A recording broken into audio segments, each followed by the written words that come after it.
Hey, welcome back to the Photography Resource Haul number 2, Films That Are Rare or Unique. I am Marc from the Analog Process. So all of the films here today are films that you can actually go out and buy. These are still readily available. They're 35mm films, and I picked out 5 that are really unique or interesting, that kind of go beyond either the typical stocks that you normally see, like your Portras and all your Fuji stuff, and go beyond the Lomo stuff that you'll get at Urban Outfitters. So these are really interesting films that you should check out. One of them I've actually used extensively in a project maybe, I don't know, 5 years ago, so I'm actually excited to talk about that. But we'll start from the top, and I'll also show you some examples of each of these film stocks, some photos from it. So first off, we have the Shiro Kuroh 400. This is a really cool film. I believe it's from Japan based on the name, but what this film can do, what makes it so special, is that you can process either C41 or regular black and white processing.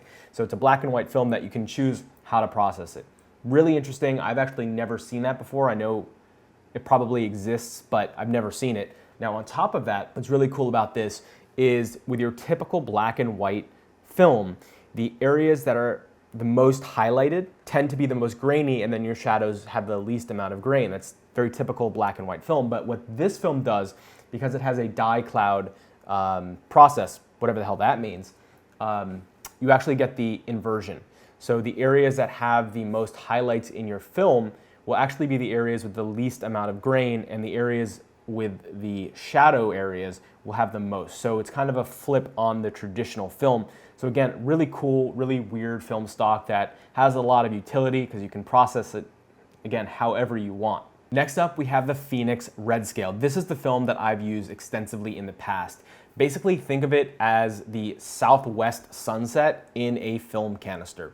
So it's all really deep blood, red tones, dark oranges, and also some yellow tones in there in the highlights. If you want to do more monotone type of work, but not black and white, and choose color, this is a way to do it. There is utility in it. I personally, again, have loved it when I used it in my own projects. Now we're gonna jump to the big brand Kodak, one of their weirder films, which is called the Kodak Holographic So2.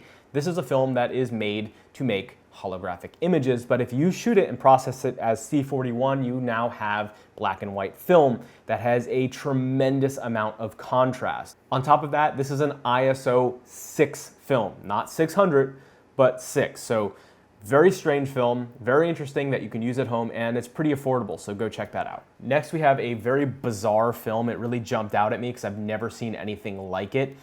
Now, with that said, this is definitely on the Lomo side of the fence. I don't know how you would use this for any kind of serious purpose, but maybe for social media followers, you'll get a few extra likes from this film. It's called the Revolog Rasp. It comes pre-scratched. When you shoot on it and you develop it, you get all of these rainbow lines that come across your film. Again, for social media, I could definitely see this being a useful film stock, especially in maybe like a Yashica T4, some kind of, bright flash, wherever there's very dark areas or bright areas, contrast, you get a lot of these colors showing through. So just another weird film for you to check out. Finally, we have the film W. Out of all the films that I've gone over, in fact, all the films I've ever heard about and seen, this is aesthetically, to me, the most beautiful film. It almost looks like a lithograph print. Beautiful. They take Japanese kozo paper and then they put the film emulsion on top of it. So it's actually not, well, it is film, but it's paper-based film rather than acetate or whatever normal film is made out of. So you get a print on the film strip. It just goes into your normal 35mm camera. It looks like film, except again, it's paper. But the final images are so gorgeous. It reminds me of images from the late 19th century. So definitely a crazy film stock. Again, I don't know how much utility you get out of something like this, but the beauty in it is just incredible. Okay, so that covers today's resource haul. I hope that you found this video enjoyable. If you did, be sure to hit that subscribe button so you can get notifications of future Analog Process videos. I really appreciate the support. I love to see that the channel is growing, and thank you guys for being part of that. Okay, I'll see you guys in the next episode.